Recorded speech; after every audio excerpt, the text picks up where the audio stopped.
Welcome to the album show, and we're joined by Monica and Wendy from Phoenix Rising, looking at their album Mystic Places. Good evening to you both. Good evening. Good evening. Would you like to tell me something about this album, Mystic Places? I love the title of the album. Oh, good. Sure. The title comes from the idea of exploration, and that's both in the outer world and in the inner world inside the self. So you think of the outer world of places that you might visit that have great spiritual power, or maybe they're just places that touch you particularly. And then also the exploration inside the self into getting to know who we are and what our connection on this planet is. So the idea is that combination of travel and exploration inside and outside yourself. And then each of the tracks fits together into that concept of the exploration. So how long did this album actually take to put together? Oh, that's an interesting question. I would say that our last album was actually released in 2009, so there's been a little bit of time before this one was actually released. Just the other day, I went to my computer and went to 109 tracks of various pieces that she's written. So that was hard for us to pick just 14 and even to pick the number of tracks that would actually be on the album. So I would say some of the tracks we worked on right after the release, and some of them came right before we went into the studio. Actually, one of them came the day before the studio, because Wendy emailed me the day before and said, I want to put this on, and so I had to learn my part really quickly. Monica is amazing because, well, fortunately, we live in the same house, so it's really very helpful that the way the music comes together is that generally I come up with a structure of the piece and the concept of it, and then Monica, from her outstanding ear and great training, I could just throw it at her, and sometimes I'll hear a specific line for her to play, but more often than not, I just give her a general idea, and then she just goes with it, which is really amazing. And we've been playing together for years now, and so we have a communication that really works. It does work, and you can hear that throughout the album. So I'd like to start with the first track on the album, which is absolutely outstanding and a beautiful way to start the album, and that's Atlantis. Would you like to tell the listeners something about that track? Yeah, to me it was the idea of putting that one first, especially. It's to bring you instantly out of whatever is happening in your everyday life and transporting you to a place underneath the water, and being able to rise out of that as well. So it's a place to really calm you down. And so for me, I like to play a lot of notes, so I had to really want to restrict myself and very, very gradually develop something. And maybe, Monica, you can tell about the flute. Yeah, I loved creating this album with Wendy because this was the first album that I got to use, well, not all my flutes, but a lot of different flutes. And this one is the bass flute, which is a low-sounding flute, which worked perfectly with the birds that were chirping high, and Wendy plays up high, so they kind of just, to me, intertwined together. It was like nature and the piano and the flute just worked perfectly. That kind of came out, I think we did that in one take. It was the birds inspired us, so we listened to it as we were playing it, so it just kind of came to be from the nature and the animals around us. Absolutely delightful track. The track of the nature sounds that we incorporated into some of the pieces, they created a little bit of a soundtrack already, just rhythmically. So to me, I can then work with that as the inspiration of creating a rhythm very subtly that's in nature all the time. Like I'm right now hearing a dog barking outside, so I'm kind of thinking about that pattern. So that there's already inherently a structure there, and so then we just kind of follow that, which as humans makes sense.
The next track, I love the opening with the thunder and then the flute comes in.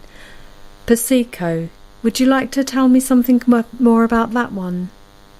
Yes, Pasico is a very special place for me and my family. I grew up on the east coast of the United States, in Massachusetts, and we used to go camping at this area, Pasico Lake, which is in upstate New York, and it's Indian land, Native American land, and it always brought, there's a real connection there that you can feel between the sky and the hills and the water and the trees, and they have great thunderstorms.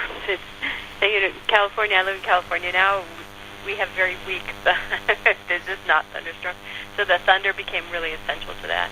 And then starting with the Native American flutes, and I have a drum. I play the percussion of a tongue drum, which is made of wood, so to get that wooden sound there. And maybe you can talk a little bit about the Native American line. The opening is actually this opening. The very first part of the piece before the piano comes in is traditional Native American melodies. One is called Nkapata, and the other one is called Zuni Sunrise. And we put those two pieces together, and we also invited one of my students, because we needed a second flute line, Taylor Lay, to come and play with us. So she is actually 11 years old. We wanted some youth on the album, and she added her contribution, and it worked really nicely.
you.